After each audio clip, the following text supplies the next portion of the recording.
Hello everyone. In this video tutorial, we are going to learn how to create an online class roster in Google Calendar that tells a form or class when to report to school or face-to-face classes. In addition, we will create a public link to this timetable that when it is clicked by anyone, such as a parent or guardian, even if they do not have a Google or Gmail account, they would be taken to this public calendar that has the same navigational feature in that you could use the arrows here at the top to navigate through the term, see what days of a particular week a student has to report to school. I'm sure you would agree that this would be very useful, and I would not waste any more time, so let's get to making our calendar. Okay, so we are back in Google Calendar, and you would notice that besides making this practice calendar that I'm demonstrating to you, I also made calendars for our forms 2 and 3. And what I did was color coded them. So form 1 is basically this funny orange. I'm not good with colors, but kind of reddish pinkish color. Form 2 is blue and form 3 is green. However, when I exported the public calendar, they all turn up to be this color, so the default blue. So that is something that you have to be aware of. Okay, so I'm going to hide these calendars by deselecting them here, unchecking them, and I'm going to scroll down on the left of the calendar to where I come to the other calendar options, and I'm going to click the plus sign here, and I'm going to get several options, but I'm going to select create new calendar, and I'm going to type the name form 1, and I am going to create the calendar, and we have the little progress bar to show that the calendar is doing its magic, and it says form 1 is successfully created. And then we look up, but we still see create new calendar. Just be careful, because if you look across here, form 1 has been created. So please don't, once you see the dialog box that says, or the button that says successfully created, just click the back button and come out of this part of calendar. So now we have an empty calendar before us. We are going to use the spreadsheet to determine how we are going to build a roster. So if we look at the roster, we see that form 1 would be out on the first day of the first week, followed by form 2 and 3.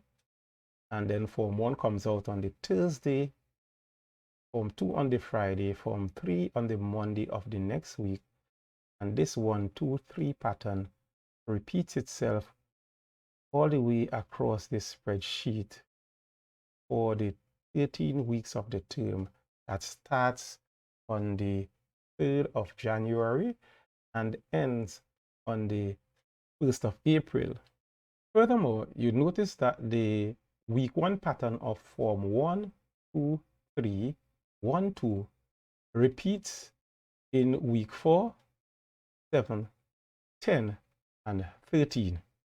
And the week 2 pattern of 3, 1, 2, 3, 1 is repeated for week 5, week 8, and week 11. While the week 3 pattern of 2, 3, 1, 2, 3 is repeated for week 6, week 9, and week 12.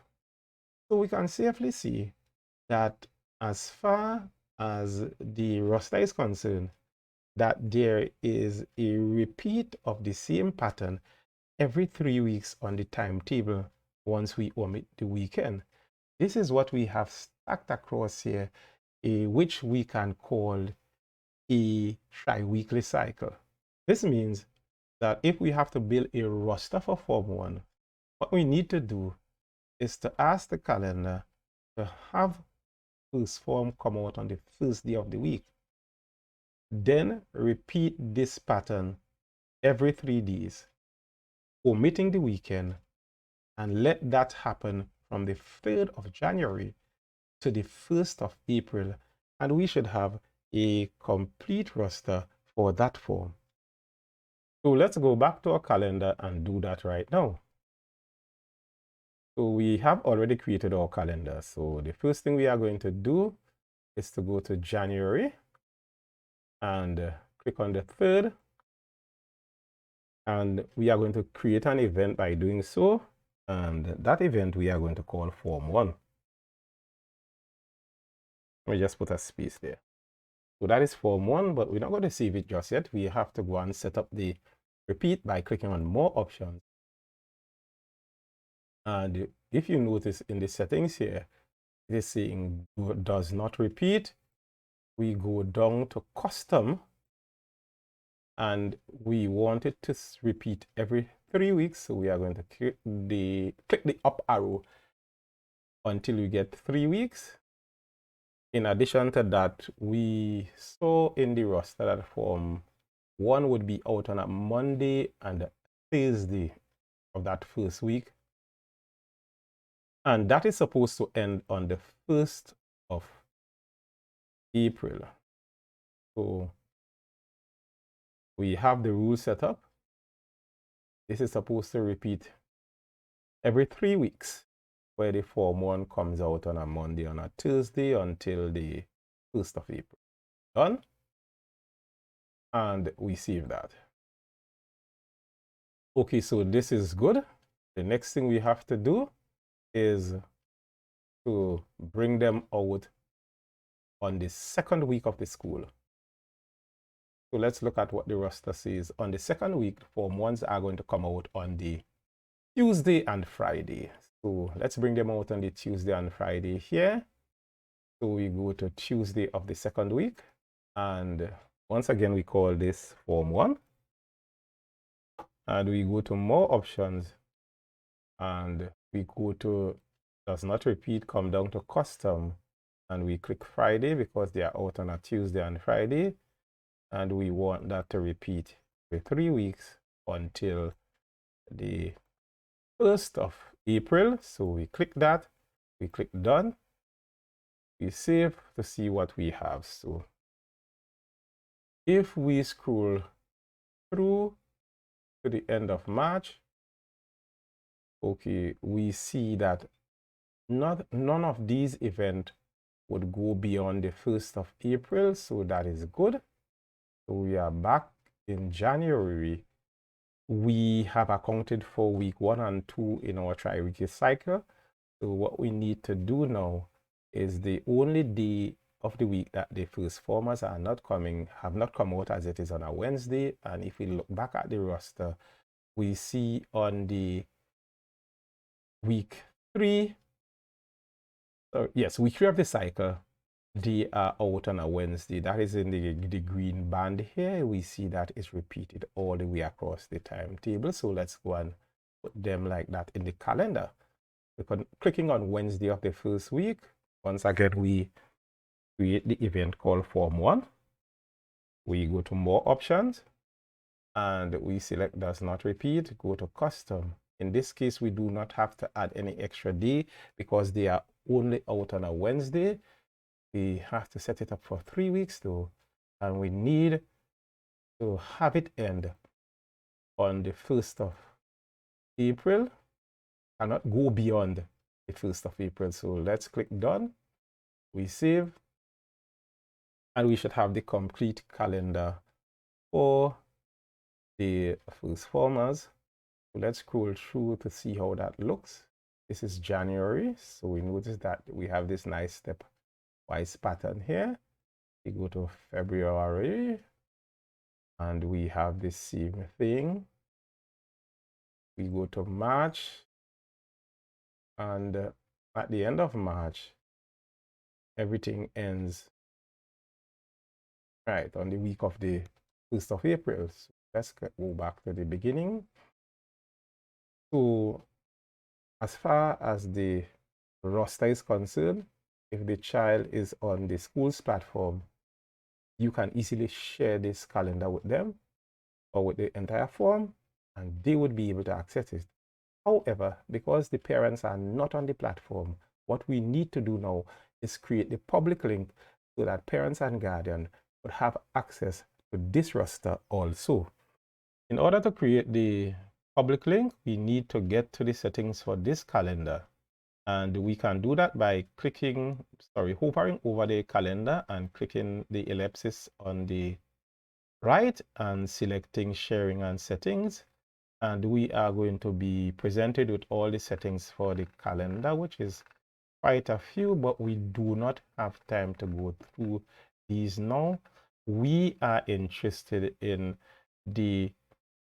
getting the public link, and when we get to the access permissions for events here, we have to make sure that this make available to public is clicked, and you are going to be warned because not everything that takes place in your school you'd want to show to the public. But since this is just the Form 1 calendar, we are going to click OK. Now there's a catch to the arrangement of the items in this setting, because once you do that, you will think that if I click the Get Shareable link here and I copy this link, it's going to take me to the public. Right, so the link has been copied to clipboard.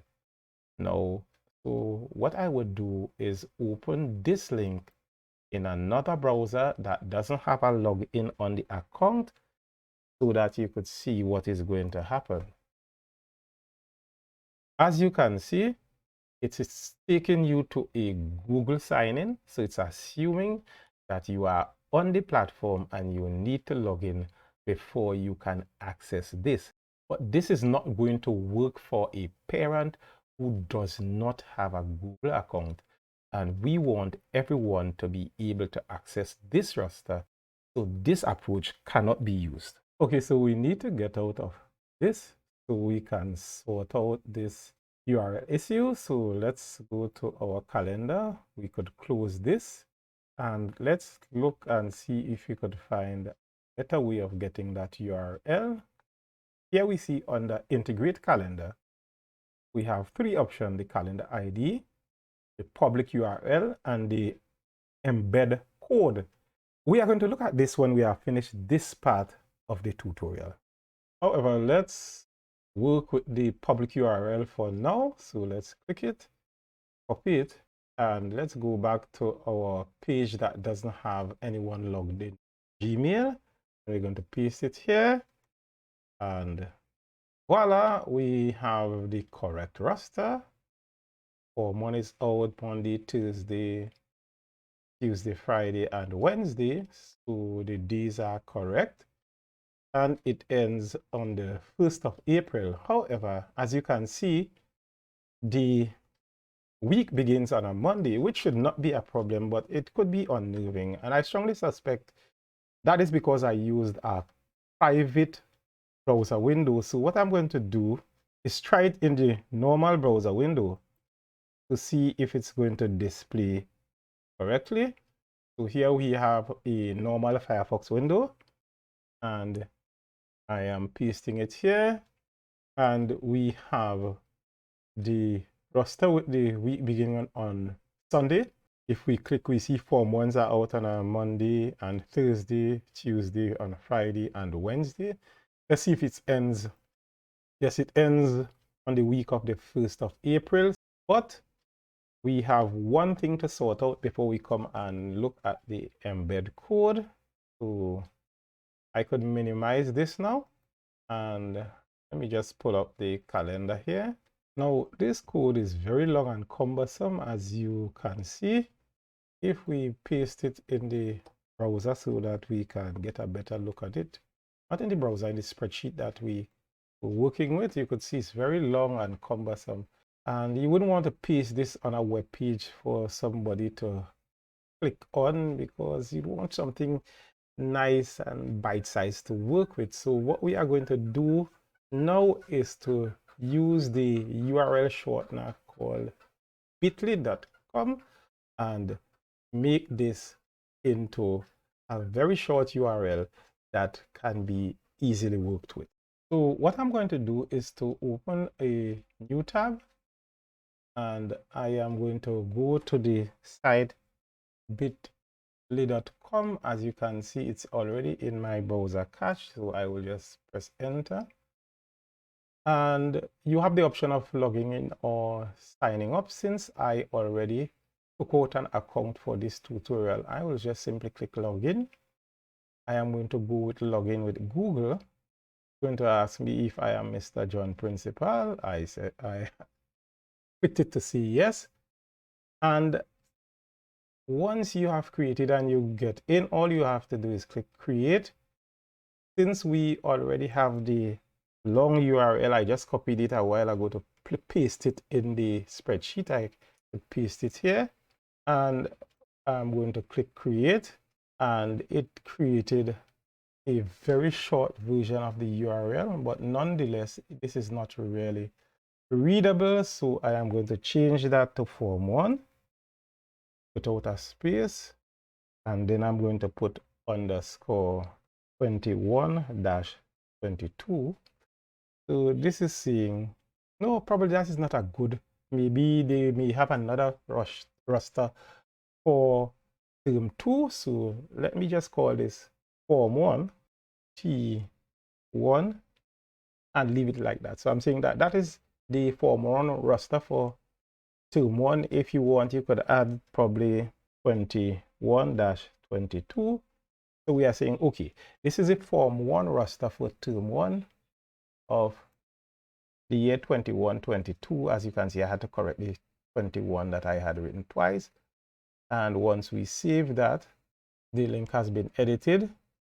So we have something that is quite easy to remember. bit.ly/form1_T121_-22. Okay, sounds so cryptic. Something from a science fiction movie, but nonetheless, there is method to that madness. So let's copy this and paste it in a new tab to see what happens. Okay, so here we have the roster and it's being displayed properly. Week starts on Sunday and form 1 comes out on a Monday and Thursday, Tuesday, Friday, and Wednesday, and that repeats all the way to April the 1st. So we have the correct roster being displayed correctly.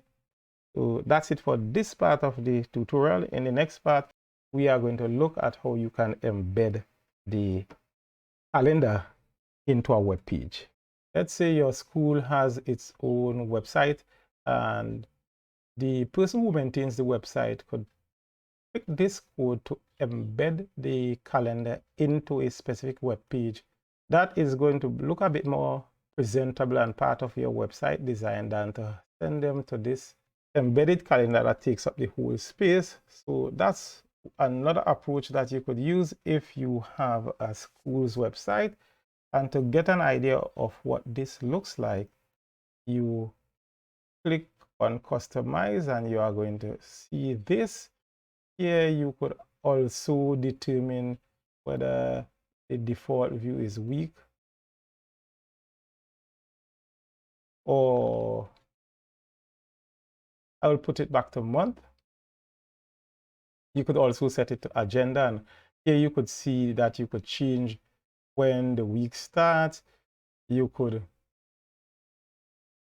play around with these if you have the time, but basically this allows you to embed your calendar into a web page that was designed as part of your school's website. So let me go back to the original calendar, and here we are. I hope that you would find this very useful. Please like the video, share it, subscribe to the channel. That is going to give me encouragement to do more like it. And if you have any issues or any wishes that you have in terms of what tutorial you think I can do that is going to help you in terms of making your school more effective online, feel free to drop a line in the comments. That's all for now. Thank you for watching.